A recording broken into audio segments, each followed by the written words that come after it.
Hello everybody and welcome to yet another episode of Who Knew, the weekly show where we discuss all things pop culture, comic books, movies, games, TV shows and books and tell you all the things you might not know about them even though you definitely already do. It's a new week, there's plenty to talk about and we're here to bring comic book, movie, TV show news straight to your ear holes as we do every single Monday. I'm Harry and this week I am alone in the studio but I am joined via phone by my esteemed co-host Matthew. Thank you for using esteemed. Yeah, I kept that joke rolling from last week. I am many miles away, but I'm there in spirit. Spirit and digitally. Annabelle cannot be with us this week as she is out having a posh dinner with some of her friends. And hopefully that's fun. yes, she didn't want to miss that, so we said go for it. And so now we're here, just the two of us, and just me in the studio. I really hope someone walks past and just sees you conversing with yourself. Talking to myself in the studio, having half of a conversation. You really got insane. It's only been 3 weeks. The pressure of the radio has got to me. And all of the lights in the studio are on a timer, and because I'm the only one in here, they're all blinking off, and it's really unnerving. There's just one light in the ceiling on above me, and because the rest of the building is still. It's like a sad Frasier. Ah, right. So with the intro done, let's go straight into the news. We've got not as much as last week, but a fair bit of news this week, so let's jump right into it. What have we got, Matthew? The Oscars were a week and a day ago when this goes out. Things which weren't really a surprise. Leo won. Oh, yes. Best Actor. I was so happy that Leo won. So proud of him. I'm glad that he has it. I kind of wish that it didn't feel like a pity one.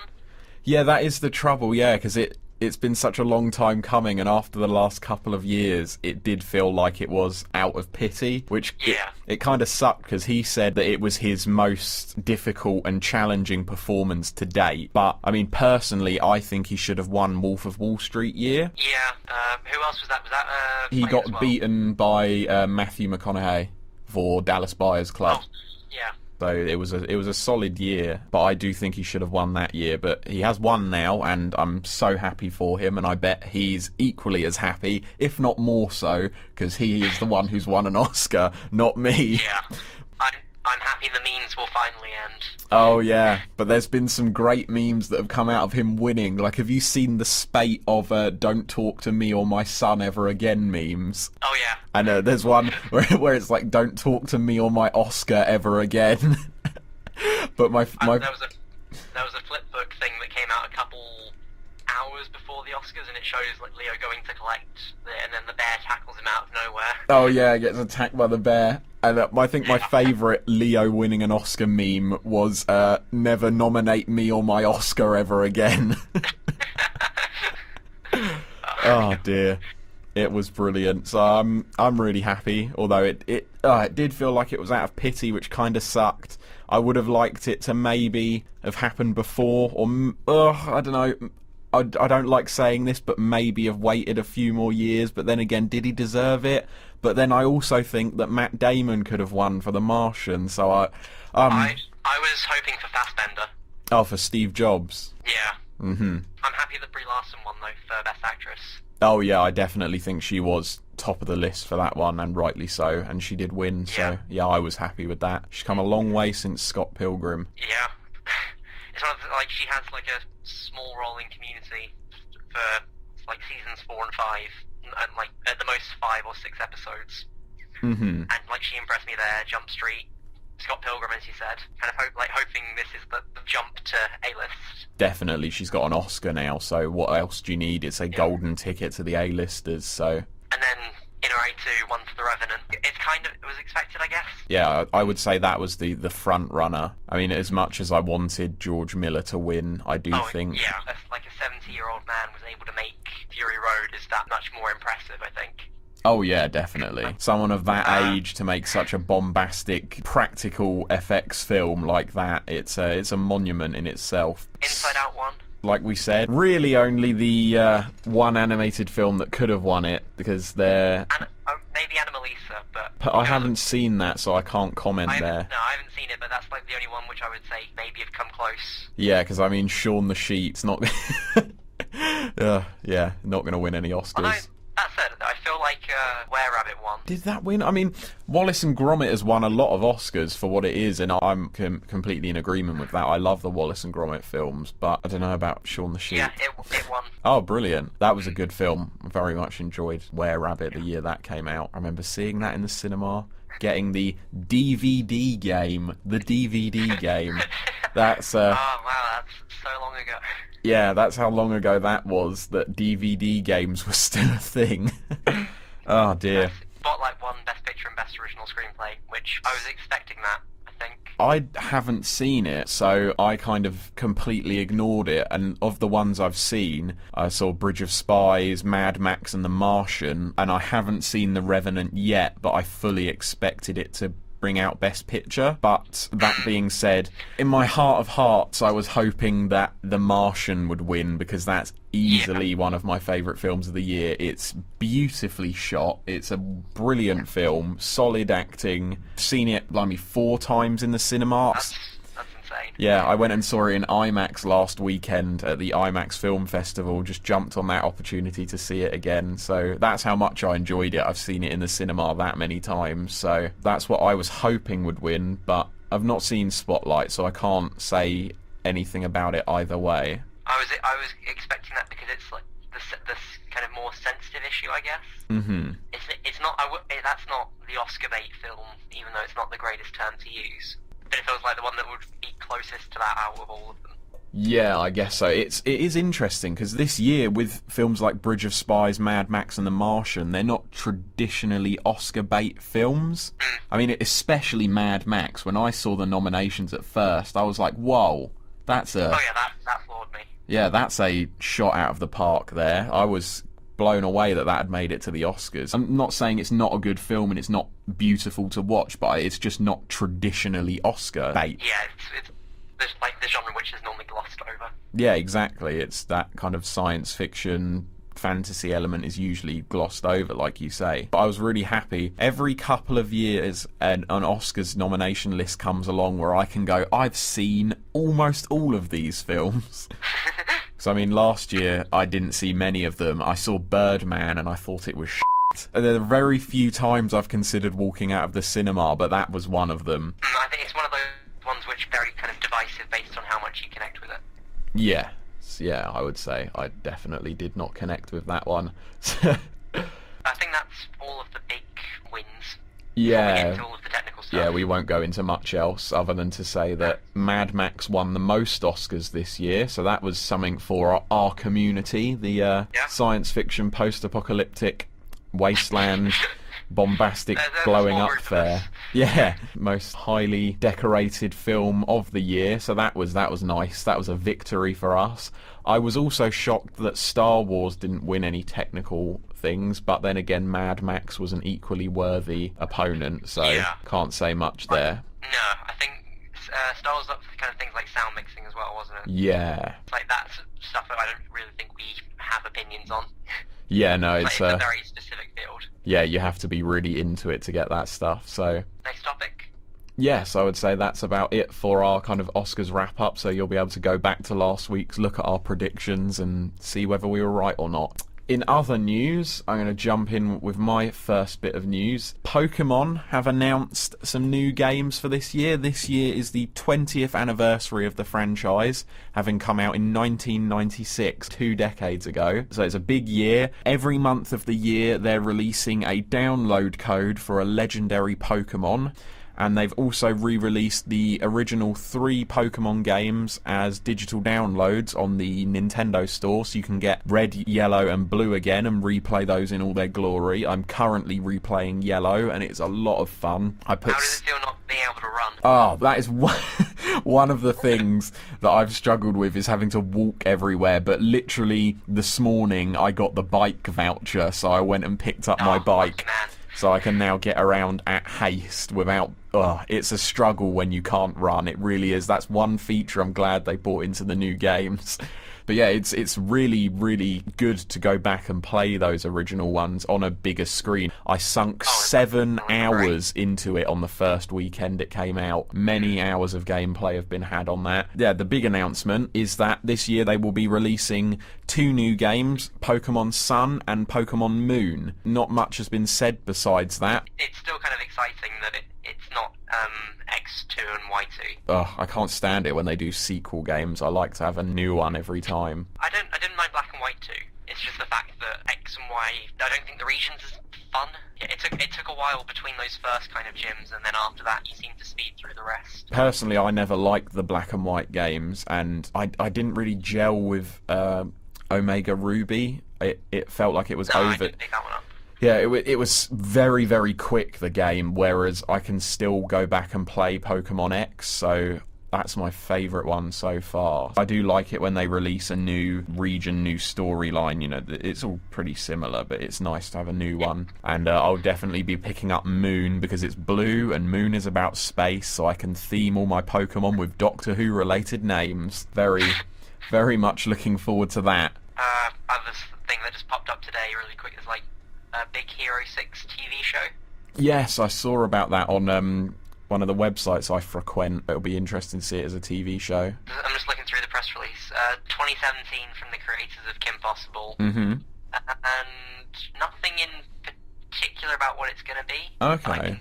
But I kind of feel like it'll be weird. I don't know. Yeah. Like it, just because of the fact that like Big Hero 6 isn't really a superhero TV show. Yeah, it's like kind of a character study for kids, dealing with kind of how he feels after his brother dies and everything. The film was okay. I didn't massively enjoy it, but I think it could work as a TV show. It just might be A, quite a departure from the movie, and B, very, very weird. It'll be one of those things that'll be interesting to check out once it's there. Yeah, but I'm not sure in what vein they'll frame it. Like, will it be villain of the week, or will it be an overarching seasonal thing, or what can they do with it? That's my question. Disney's kind of given people freedom to do what they want. Like Gravity Falls, I don't really think had network intervention. Like there's a lot of things on there that surprised me, is that they could get away with that in what is their rating is like Y7 or something.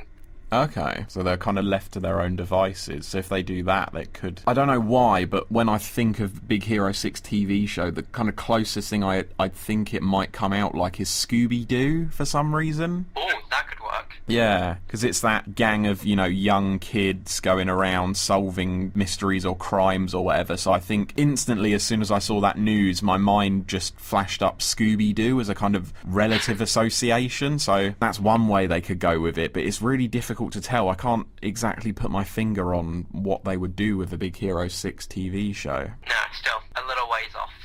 But it'll be interesting to see how it turns out. There's Fantastic Beasts and Where to Find Them will be a trilogy, and this set off alarm bells because everyone thought Warner Brothers made The Hobbit and made it 3 movies. Oh no! But I think it was an overreaction. When I looked into it, it's not that they're taking one movie and turning it into 3. It's like more 3 movies that are linked. That are spun off of the central idea. Yeah. Oh, okay, I thought you meant they were literally going to stretch out that one film into 3, and I thought, that's going to be unbearable. Another Hobbit. But that shows the effect the Hobbit had on the world. I don't mind seeing a trilogy. It's more films in the Harry Potter world. J.K. Rowling has quite a good handle on these things, so I'd be... Yeah, he's working with it as well. Yeah, so... I kind of trust her with that, if she's putting herself behind it as well. Yeah, because obviously Fantastic Beasts was kind of like a side book to the Harry Potter franchise, so to turn it into a film with its own story is going to take J.K. Rowling to be heading it, because you can't have anybody else write that universe. It's just... No.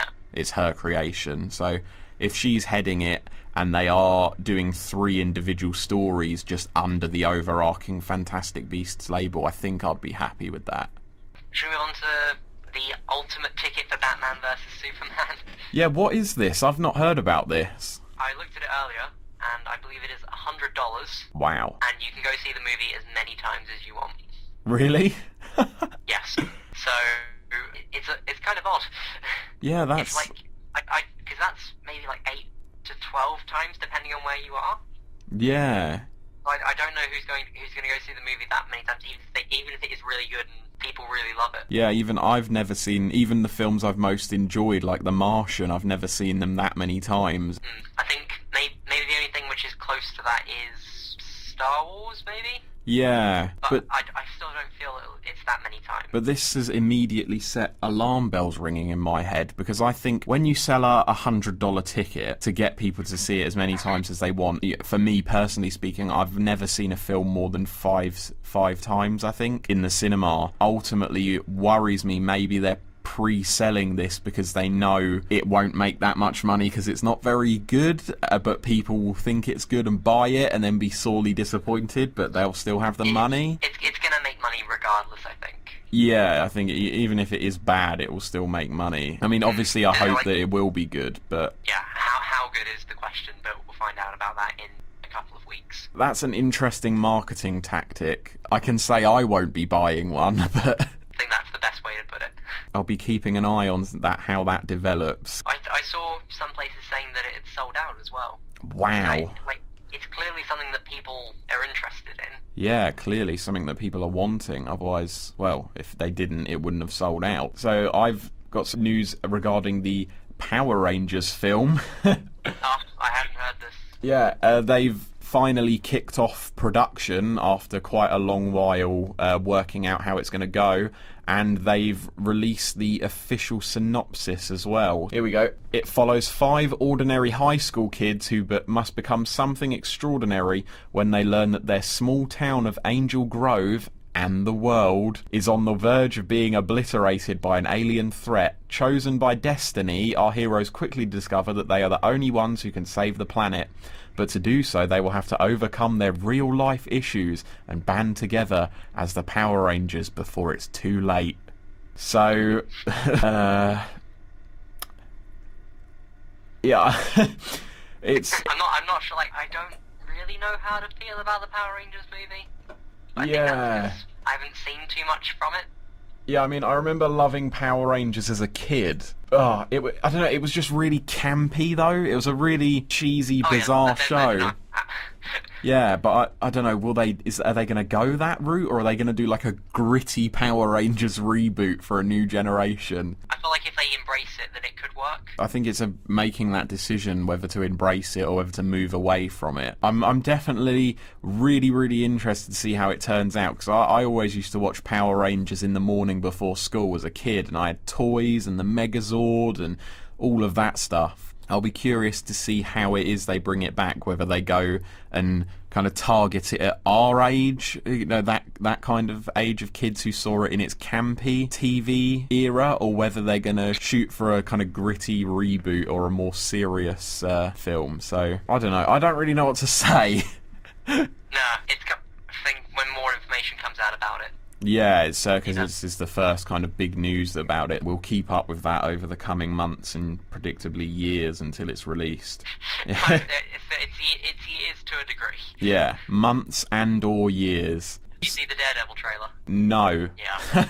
I've not seen that. It's so good.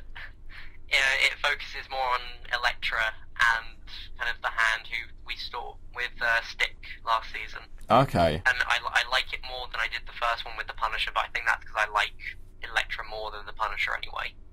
Okay, I'm really looking forward to seeing Daredevil come back. I am waiting with bated breath to sit down and marathon the hell out of that, because the first series was so good. I'm annoyed I have a seminar that day. What weekday does it come out on? Friday. Oh, good. Okay, good. Friday is my free day leading into the weekend, because I know the date that it's coming out on, but not what weekday that corresponds to. So, yeah. Friday through a weekend. I'm going to marathon that in one weekend, maybe even one day if I'm pushing it. That's how I've done all of the Marvel stuff so far. I've marathoned it all within at least a weekend. I think I did Jessica Jones in one weekend. So the longest it took me was 15 hours, I want to say. Wow. Yeah, because I did the first season of Daredevil fairly quickly, but not super quickly. So I'm looking forward to actually just binge watching this one, just 100% out in one weekend, bare minimum. Do you want to talk about the Iron Fist casting now? Oh, yes. Yeah. Let's do that. Iron Fist finally got cast. Well, Marvel Marvel hasn't done a press release, but I think it's probably all but officially confirmed now. So this is just rumours that have churned out. But Yeah. I think the big Hollywood places were talking about it. Yeah, so that kind of confirms it for the most part. Finn Jones, who's in Game of Thrones. I haven't seen, but you have, haven't you? No, I've not seen Game of Thrones. Unfortunately, it's Annabelle who's the Game of Thrones watcher, and she's not here, so it's that one guy from Game of Thrones. Yeah, I've heard people say, I think like people like him on there, but he hasn't had as much to do as he has in the books, so they're kind of happy that he's getting a role like this. Okay, so he's a solid actor by the general consensus. Yeah. Okay. Do we want to get into the like race debate, or just kind of like mention that it's a thing that exists? I guess mention it. It's I don't want to go into it. Well, I don't want to be putting out my. We're not really the place for that. Only thing I think is that it's kind of a chance where it could have been an Asian guy. Yeah. And it would have been nice, and like if that representation had been there, but it's a difficult line to walk in case it came across as Asian guy only knows kung fu. Yeah, so this is the problem, because it's like, is it racist to not cast an Asian in an Asian role, or is it racist to cast him in an Asian role and then force kung fu stereotypes on him? Like it's a real thin line to walk, getting that fine balance. And something that needs a lot more time to be discussed, I think. Yeah, it definitely, and the path needs to be trod quite carefully. Finding Dory has had a new trailer released today. Oh yeah. It looks really good. I mean, to be honest, I expected nothing less from Pixar at this point. And usually when a sequel has been this long in the making, it's got solid backing and ideas behind it. It looks like a good trailer. Google it, give it a watch. So yeah, you can jump into Rebirth now. Yeah, sure thing. So we talked about Secret Wars and all different Marvel in the first episode that went out. Yes. Kind of that being a relaunch of all titles, kind of designed to bring in new readers and provide a jumping on point. And then I think at that point we also mentioned that DC was struggling. Yes, yeah, I remember you saying that. We brought it up at some point, and this had rumours about Rebirth for a while. I went through a couple of those, and then a couple of weeks ago we were told what Rebirth was to a degree. Yeah, I remember that tweet. Get me off this wild ride. Danzio, who's one of the co-publishers, wants to bring back the best of DC's past, embrace the stories we currently love, and move the entire epic universe into the future. It's like legacy, I guess, is the one word which you could use, because there are things that have been missing from like the New 52. Like Barry Allen is the Flash, but years ago he was killed and was dead for 30 years, and he was replaced by Wally West. Mm-hmm. And then that version of Wally didn't come across. You're missing a lot of like the classic superheroes, like the first Green Lantern from the late 30s, like who's Alan Scott, where the weakness to yellow first came up, I think. Oh yes, yeah. Yeah, things like that. The first Flash, who was Jay Garrick, had like the tin hat and. Oh, with the wings on the side, yeah. Yeah. And so Rebirth kicks off in May. On the 25th, there's an 80-page DC Universe Rebirth special coming out. Oh wow. Yeah, written by Geoff Johns, who is like the main guy at DC now. He's written quite a lot of stuff, Green Lantern, Flash. He's running Justice League now. He's had runs on Aquaman and Superman and things like that. Mm-hmm. And then he's teaming up with Ethan Van Sciver, who did basically Geoff Johns brought back Green Lantern, or the Hal Jordan, who was the second Green Lantern, and Barry Allen, who was the second Flash, with Rebirth series, so it's fitting that Van Sciver's with him for this as well. And then he has a couple of other artists that he's worked with, and it's also only $2.99. Really? For those 80 pages. Yeah. 80. I was expecting it to be like $16.99. Yeah, that was surprising. And then yeah, that's a shocker. Everything is going to be $2.99 once the relaunch happens. Oh wow. Yeah, which quite impressive considering the industry's been like slowly moving it up. Yeah, that is, because I've seen the prices slowly crawling up on single issues and such, so that's refreshing to get a set price at $2.99 per issue. I'm liking that. So also Detective Comics and Action Comics are going back to their original numbering. Okay. So Detective Comics will be at issue 934 and Action Comics will be at 957 when they come back. So it's kind of fitting with the legacy idea again, and in 2 years they'll be hitting 3 or 4 years they'll be hitting issue 1000. Yeah, that's a big milestone. Because there are quite a few titles which are double shipping, so Basically how it's going to work is, like, in June there are these Rebirth specials coming out. So there's one for Aquaman, one for Batman, Flash, Green Arrow, Green Lanterns, Superman, Titans, and Wonder Woman, and then they're going to be shipping twice monthly after that.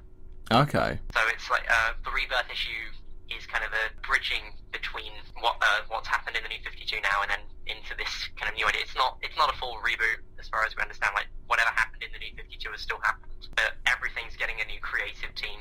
We don't know who's on what yet, really, but it's kind of a place where they can establish a status quo. Yeah, yeah. And then July has Batgirl and the Birds of Prey, Hal Jordan and the Green Lantern Corps, the Hellblazer, Red Hood and the Outlaws. And then in the autumn there's Batman Beyond, Blue Beetle, Cyborg, Deathstroke, Earth 2, Suicide Squad, Supergirl, Teen Titans, and Trinity. And so there's like, I think there's 32 books there, and then 17 of them are double shipping. Wow. So 1 2 weeks. Whew, that's a big schedule. Yeah, like it's an interesting experiment. Like, Marvel's has quite a few books which double ship, like, if possible, and then it kind of has like a larger number of artists on board to ensure they can hit those deadlines. But I think with the books that are double shipping, they'll probably be going with people that they know can hit those deadlines, but hopefully people that can do really good work in that reduced time as well. Yeah. I can't really say which books are worth jumping on yet until we find out the creative teams. That's March 26th, there's a live stream because it's WonderCon weekend, like kind of their big thing, in the same way that E3, Nintendo, Sony and Microsoft announce what's coming up for the next year. So when that happens, we can talk about it again, and based on names, we can probably say this is a safe bet. Yeah, it'll be interesting to get your opinions on which creative teams and thusly which books are worth jumping on, because it'll be another good jumping on point for anyone who wants to get into DC. Yeah, and the reduced price point as well. Yeah, that's a really big incentive to start getting on board. You could very easily kind of read maybe 3 things a week if you wanted and have the budget. Yeah, for less than £10. I think that's kind of everything which we can talk about for that now. Okay. It's a safe reboot, or relaunch even. Yeah, and they'll be in need of some, considering like Marvel have picked up Star Wars and that's selling really well. It's oh yeah. It'd be nice for that's the reason DC. that he doesn't have a good market share. Yeah. Because Star Wars has taken so much of it. Star Wars has just pulled in the money and the audience, so for them to get a foothold in the door of this new market share would be obviously positive for all of us. So I'm hoping that the price dropping results in Marvel eventually dropping them. Oh, that would be great, Like, yeah, if they if it proves force the a success, hand. then, like, even if it's kind of one of those things where it slowly climbs again, but then it dips, and that becomes part of the cycle. Exactly. There's still a chance to get more people in, and then, like, at the time that they start to kind of go, oh, it's getting expensive, kind of give them that incentive again. Yeah, just break out that incentive, because that is one of the things that does put a lot of people off. I mean, when I started up again a couple of years ago, the first thing I went is, I'm going to be spending hundreds a month on comic books. Realistically, it's less than that, but it is still a considerable chunk. I pay out, I reckon, about £50 a month for comics, so... Yeah, I'd say that's fair. Yeah, you kind of think, oh, I don't know if I need to read everything for it to make sense. Yeah, exactly. Or do I need to go back from the beginning? So, which, like, you don't have to on either of those things. No. But it's something that's kind of... Because I think the way that we grow up on TV is that if you want to start watching something, you start from the beginning. You go right back and then work forwards. That's the traditional if you try to mode. do that with comics, you'll burn out incredibly quickly. Yeah, there's there's no feasible way of doing it. Someone who's like got past 1970. And there's such a sheer number of it, because Spider-Man is the one thing I read almost everything that is out currently for it, and I went, I'm going to go back and go digital and read them all from the start, because I thought, I'll just follow the main storyline, but no, there's break-offs and all that, and then you want to get into that, and it's just not possible to do it, and then to keep up with the ones that keep coming out now. So that brings us to the end of the news. So now we go into our infamous segment, the Daily Ridley, even though it's not quite daily. In fact, it's once a week. There's been not much Star Wars news coming out this week, but this morning 2 new things came to my attention, and they were quite intriguing, so I thought I would run with those for the Daily Ridley today. So the first is that the Star Wars Force Awakens disc has leaked, what we'll be getting on the DVD and Blu-ray. That leaked from Tesco's. Apparently a source found a release date on a trip to their local store. So the release date is the 18th of April for the home release on DVD, and it's likely that a digital release will come a few weeks prior to that. Yeah. And there was also a leak of the box art on Walmart's website, and it is just a picture of BB-8 with the title. Apparently the picture was quickly removed, so it's not finalised, but that was a little glimpse at it. I think that may be like the special steelbook edition or something, maybe. Yeah, which I will definitely be picking up. They've also released a list of extra features that will come on the DVD and most likely the Blu-ray. The names, it's not exactly implicit in all of them what the feature will entail, but we've got Secrets of the Force Awakens, a cinematic journey, so I would assume that would kind of track how the film went from production to post-production, etc. Then we've got The Story Awakens, the table read, which would obviously be the table read of the film before they went into shooting. We've also got a building BB-8. Well, that's exactly what it says on the tin. We'll get to see how they built BB-8.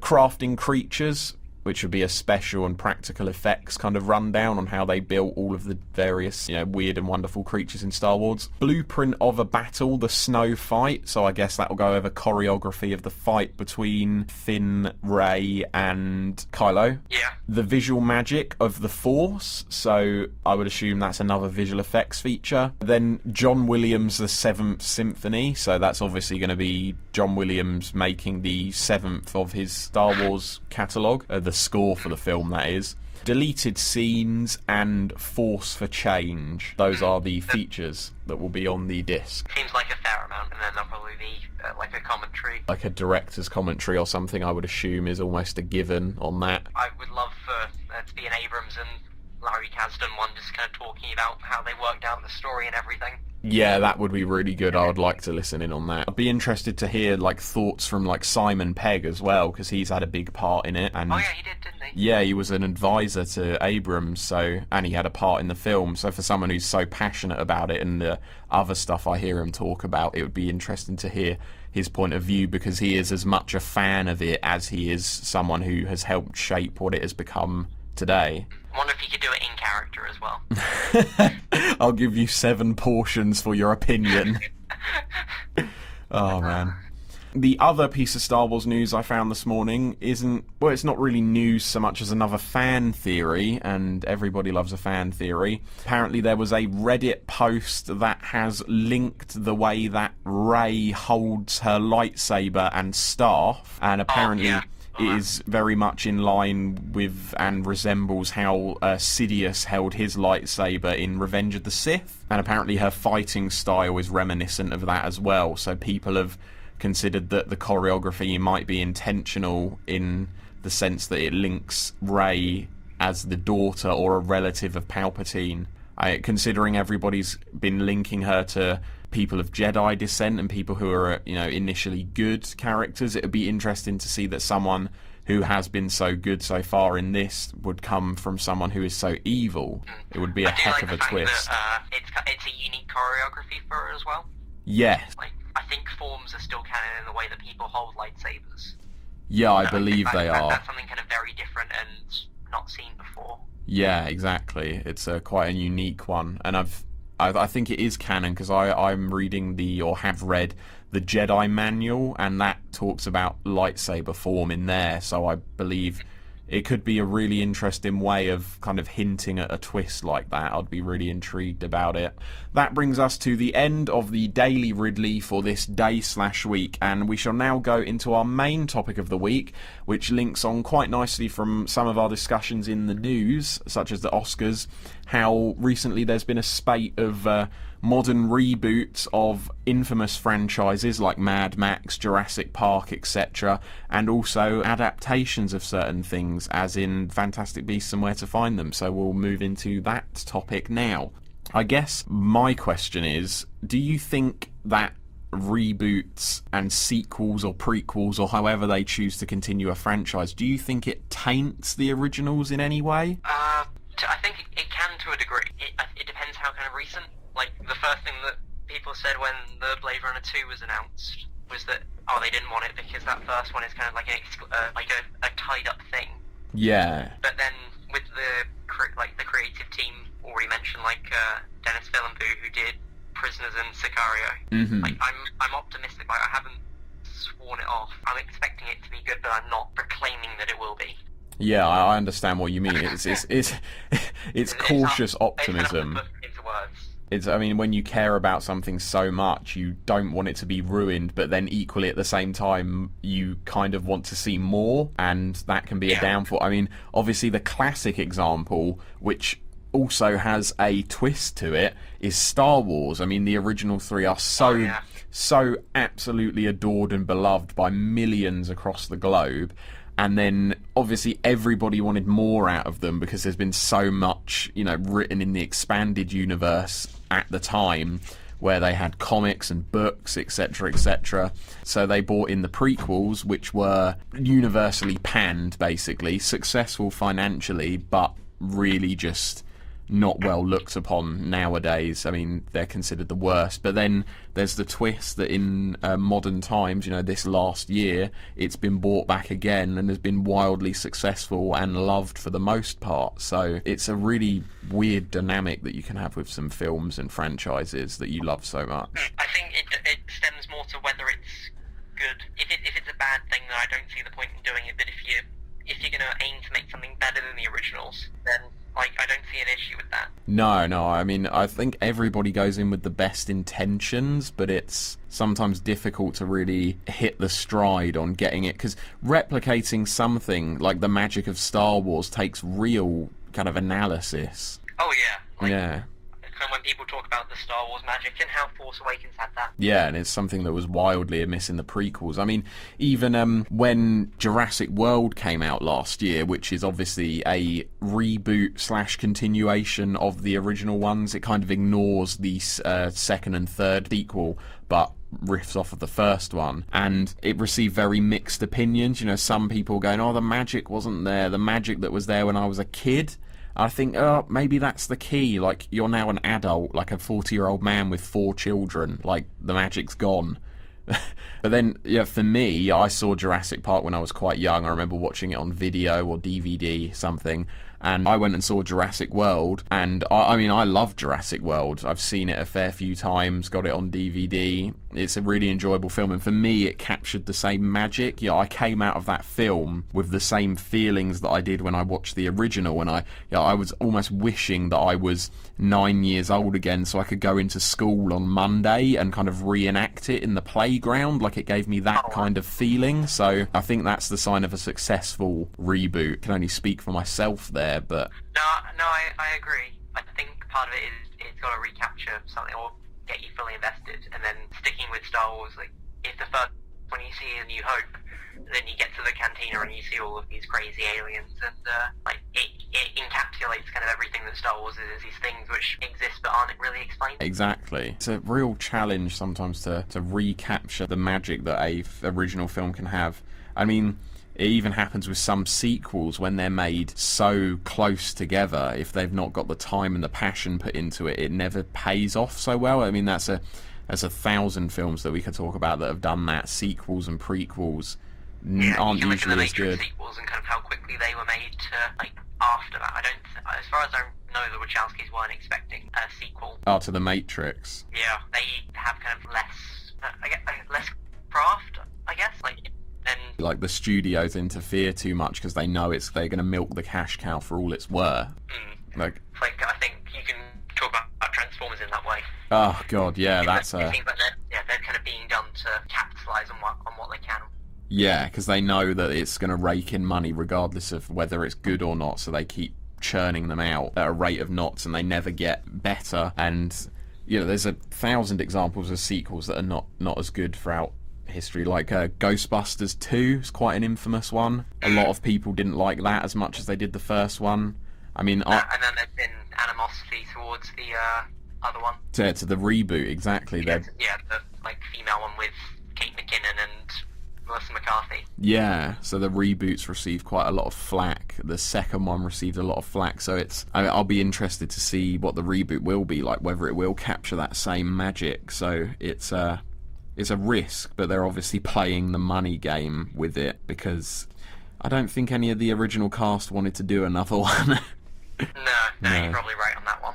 Yeah. Honestly, it seems to be quite rare that a sequel is better than the first film. I was trying to think of this earlier when in the day it cropped into my mind, like, how many films can you look at and say, honestly, the sequel is better than the original? For me, it's the original Star Wars trilogy. I would say that Empire Strikes Back is the best one of the three. Toy Story, they get progressively better. I don't even understand how, because they're always brilliant, yet they always get better and better. The only other example I can think of is the Dark Knight is exceedingly more impressive than Batman Begins, but then if you look at the Dark Knight Rises compared to the Dark Knight, it goes back into that trope of the sequel is never as good. So Winter Soldier is very impressive. Yes, yeah. Very good point. That is definitely that is a sequel that is better than the first one by quite a considerable margin as well. I'd say there's a very good chance that Civil War could be even better. Oh yes, yeah. I do think that the Captain America one is only going to go up and up. Yeah. Aliens, perhaps? Depending on what you want, because some people don't like Aliens because it ditches most of the horror. Yeah. But then other people like it because it kind of goes further and puts them up against these unwinnable odds. Yeah, see, it's quite a Marmite franchise in the sense that some people really, really dislike the follow after the first one, and they don't like the prequel, like Prometheus was quite universally disliked. But then obviously some people do like it, and I think it's the same with the Terminator franchise. The second one is a step up, and then it can never hit that.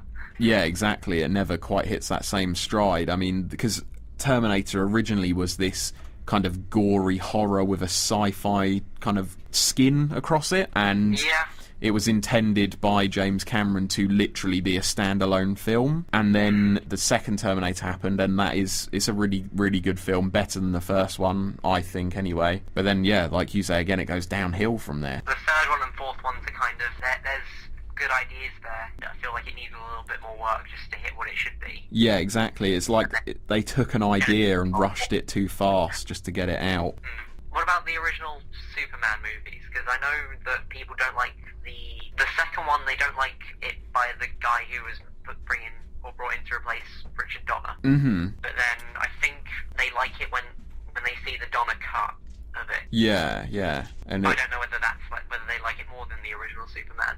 Yeah, because, I mean, the original Superman films are quite rigorously defended, especially, I mean, Superman Returns in 2006, that was a big flop, which was a attempt to reboot it, and The Man of Steel, whilst successful, has really mixed feelings about it, but it has rebooted the universe. But fans of the traditional Superman films, I believe, generally aren't too keen on it. No, I'd say that's right. Yeah. Like, I kind of had issues with the pacing. Like, I felt kind of bored at times. Yeah. Like, if you kind of trimmed it by half an hour, it might be a stronger film. Yeah, I do think there's a lot of fat that can be trimmed off it to neaten it up. There's the Zod stuff as well, but I think that's kind of depending on like how you feel about whether he's actually Superman at that point. Yeah, I do think it depends on your own personal interpretation of Superman. I mean, I didn't like it, but other people did, so it's more to say about the personal, subjective point of the viewer rather than the film itself, maybe, arguably. We can look at kind of TV shows being made from movies, like kind of Limitless is this year. Or last year even. Yeah, I've seen a lot of adverts for that. As far as I know, people like Limitless. It's not the best show on television from what I've seen, but enough people like it and it's kind of doing interesting stuff. Yeah, I mean, I've not seen it personally, but I loved the film. I think the film was brilliant, so... I think Bradley Cooper still shows up from time to time as well. Yeah, he makes quite regular cameos in it from what I've heard, so... It's quite good that he does that, because often when you try and continue a franchise without the main player, like two infamous examples, Son of the Mask and Ace Ventura Jr. Without Jim Carrey, they are just absolutely f***ing atrocious films. Oh god. And then you can tell they're so desperate to get a sequel, and they go, oh, we've got this idea and we've sunk money into it, but Jim Carrey refuses to come back because he's smart about what films he appears in. So they just picked up some kid, slapped the story on him, and it's terrible. So Fargo is like the other end of the spectrum, and that's incredible, and I'd argue season 2 is like the best bit of Fargo. Yeah, I mean, I've not seen it personally, but I hear nothing but good things. I think it's much the same for the Star Wars prequel era, in that the films are hated, but the TV show, The Clone Wars, is quite universally well-renowned, and it's a very, very good, very enjoyable, solid, brilliantly cast. It's just a wonderful show, and to come from a piss-poor series of films, it's quite impressive. And when you watch The Clone Wars, it does almost increase your threshold and your ability to sit down and watch the prequels, because you can fill the gaps with this much more enjoyable, more fleshed out storyline. Yeah, like the Clone Wars is my favourite era of Star Wars. Oh, definitely, yeah. I love Anakin because of the depth that he's able to get in that series. Yeah, I mean, they really do. Like, when you're in the films, you think Anakin's turn to the dark side is quite abrupt and out of nowhere. There's not really much cause for it. But then when they expand upon that in the Clone Wars, it really lends a lot of depth to it. So, you know, when Ahsoka is betrayed and leaves him, and the business with the slavers, all that stuff, it really serves to add more depth and complexity to his character and increase his story arc into one that is much more favourable. Kind of thinking of the stuff, like, you have the obvious Marvel Cinematic Universe, which is adapting stuff in a different way. Like, Captain America Winter Soldier is kind of nothing like that story arc. That story arc starts with Red Skull being killed and Bucky being controlled by the Russians, and there's like a cosmic cube, and Iron Man's involved. It doesn't have any of the Hydra stuff. Yeah, it's a vastly different comic book. I think I think that's the right way to do it. Yeah. As much as I'd kind of like to see what I've read on screen, I'd also like to see something different. I mean, this is what I've always said about comic book movies. When a movie comes out, even if it shares the same name, you do have to take it that it's set in a different universe and can therefore be different. It's never a direct adaptation. Like, they take the name of a popular story and certain themes and elements of it, but then they will expand it and kind of... because they're always made by fans, so they inject their own thoughts on it into it, and it can often make it an entirely different, sometimes more enjoyable or equally enjoyable thing to watch as it was to read the original version in the comic books. I mean, Iron Man is perhaps the best case study for differences between the comic books and the films, because in the comic books he is this quite dislikable character. He's very, very self-centered, but not in a massively endearing way. But then Robert Downey Jr.'s, I guess, interpretation essentially plays an exaggerated version of himself. And it's become vastly popular that the comic books have then adapted the film to take elements of Robert Downey Jr.'s portrayal and put that onto the character in the comic books. So they kind of bounce off each other, which is a interesting way of doing it. Final thoughts on adapting and rebooting stuff is that there's no specific formula to it, in a sense. It's just you take the formula of the individual property and work with that to varying degrees of success. You just have to really know what you're going into and work with that, and work with the people who love it in whatever form it is in to successfully get it going on the screen, whether it be again or for the first time. That brings our main topic for this week to a close. It was quite a weird jumping around one, but obviously this is a bizarre episode, what with Annabelle not being here, Matthew being via phone, and me being by myself. So we did the best that we could. We'll be back to normal as of next week. We now go into our letters section. This is where we read out any letters that we have received from people, any tweets, any Facebook messages, etc., and just generally correspond with you guys. And we actually have a letter this week. It was a proud moment. We have a letter, although it is from our friend Beth at university. I think it was more a pity letter than anything, but so thank you. Yeah, it is a letter nonetheless, and we thank you very much for it. And she has asked what anime or manga we can recommend. So I I saw a bit of Attack on Titan. Uh-huh. I didn't dislike it. I know a lot of people are kind of fans of that. Yeah, I mean, I can't personally say much about this stuff because I've watched very few animes and read even fewer mangas. So, I mean, I think I've read one volume of Yu-Gi-Oh! Yeah, exactly. Yeah, I've read the first volume of Yu-Gi-Oh! And that's it for mangas. And in shows, I've watched Yu-Gi-Oh! And Yu-Gi-Oh! GX. You have to be into the card game, I think, to really appreciate those. I don't know how much you'd enjoy that without. I remember watching Pokemon as a kid, but... Yeah. And the only other anime I've ever watched is Soul Eater, which is it's quite an interesting anime. The ending is kind of mediocre. It's just kind of a really flat ending. It's like one of those we won with the power of friendship type things, but if you ignore the ending and kind of go for the overarching series, it's good. I mean, the idea of it is that Death is a literal character. He's a person, and he imprisoned years and years ago a Kishin, who is kind of the equivalent of a devil. So what happens in this universe is that when someone is bad, so they commit a rape or a murder or something like that, their soul becomes a Kishin egg for the rebirth of these devil-like creatures. And so Death sets up a Death Weapon Meister Academy, which is where certain people can transform into weapons and others are capable of wielding those weapons. So they're teamed up and trained, and then they are sent all over the world to hunt for these Kishin eggs and collect them to ensure that the Kishin can never come back into the world. Okay. And it's really interesting. It follows these group of kids who are young and training at the academy. There's the Meister and the weapon, respectively. So it's about their bonds and their friendships as they battle. And then kind of the overarching idea of the series is that the Kishin is gradually gaining his power and working to unleash himself on the world again. And ultimately it's up to these kind of rookie amateurish children who have been building their skills over the series to defeat him. It's interesting, I guess. I mean, I watched it all, so that's the thing. I don't really know what else we can say.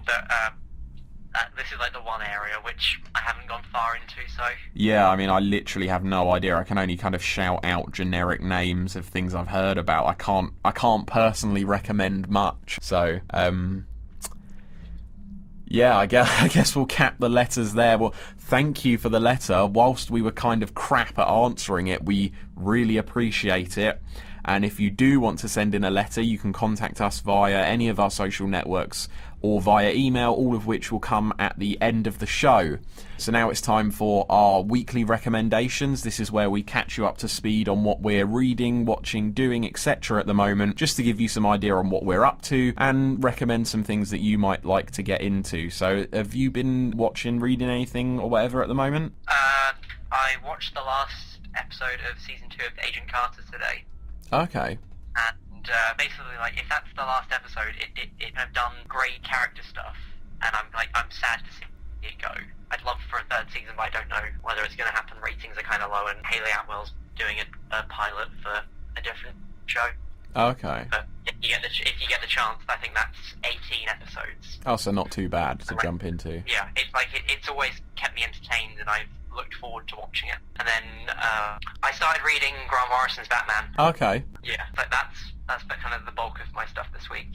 Okay. Well, I have been watching the BBC series Cuckoo. It stars Greg Davis. Everybody knows him as the giant Mr. Gilbert from The Inbetweeners. He's an incredibly funny comedian, and it works really well in this show. And the idea of the show is that his daughter marries a bizarre American traveller called Cuckoo, who has all of this kind of worldly experience, but also believes in spirits and all that type of stuff. The hippy-dippy kind of thing. And then they both come home to live with them, so it's kind of this odd family dynamic where this guy has appeared and he's not really approving of him marrying his daughter, and it's their kind of building their relationship over the series. And Cuckoo is played by the fantastic Andy Samberg. He's this really amusing, really physical actor, and he just plays the role absolutely marvellously, and it's the first series of it is fantastic. I love Andy Samberg. It's really, really good. 6 episodes a series, so it's nice and easy easy to get through. Solid, incredibly funny, really well written. And then season 2 and 3, season 3 is 3 episodes in at this point. What happened was they couldn't get Andy Samberg back to reprise his role, so they put in another character played by Taylor Lautner, who you may remember from Twilight, and he plays the long lost son of Andy Samberg's Cuckoo, and he comes looking for Cuckoo, but Cuckoo at this point, they have killed him off in the series. He fell off of the Himalayan mountains whilst climbing, so his wife, Greg Davis' character's daughter, is alone, and she meets this guy who reminds her of Cuckoo, but he refers to her as Mum, because while she's not his mother, she was married to his dad, so it's this interesting dynamic, and they're kind of falling in love, but it's almost, is it inappropriate, is it not inappropriate, and then it's Greg Davis' character bonding with this new guy, and again, incredibly funny, and series 3 is continuing those themes, so it's, after 3 series, considering that they've had to recast 2 of the main characters, it's stayed... They've done pretty well. Yeah, it's stayed consistent, it's stayed enjoyable, it's a really good show, and I highly recommend it. As for reading, I've been reading one of my favourite Spider-Man storylines again, which is If This Be My Last. I don't know if you know about this one. That one. It kind of culminates. It's kind of a general Spider-Man story, but the best bit is the culmination of it. And he is stuck in a sewer, I believe, or it might be the basement of a building. And the entire weight of the building is crushing down on him. He doesn't know if he has the strength to escape it. And he's kind of dealing with his past, like the death of Uncle Ben and all the people he's got to look after, all the responsibility that's kind of weighing down on him as Spider-Man. And he's just kind of looking back at his whole life and working out whether to give up or whether to try and find the strength to get out if it's at all possible. And the ghost of Uncle Ben appears to him, or the memory, it's never specific. And the memories of people that he cares about, like Gwen and Aunt May, and they come and console him and confront him, and yeah, he kind of reconciles the death of Ben at this point, and all of it slides into place, and it gives him the power to lift up and escape the crushing weight of the building. So it's just this really lovely, heartwarming small arc in the comic book where he comes to terms with who he is, what his place in the world is. He comes to terms with how his life has become. Yeah, that's it. So that brings us to the end of our weekly recommendations, and also to the end of the show. Thank you for listening again, faithful viewers. We are Who Knew, and we discuss all things pop culture, comic books, movies, games and TV shows every single Monday, 6 till 7 PM GMT on CSRfm, and then we upload the full show afterwards to iTunes and YouTube. You can find us on iTunes by searching Who Knew, and you can find us on YouTube by searching Who Knew Podcast.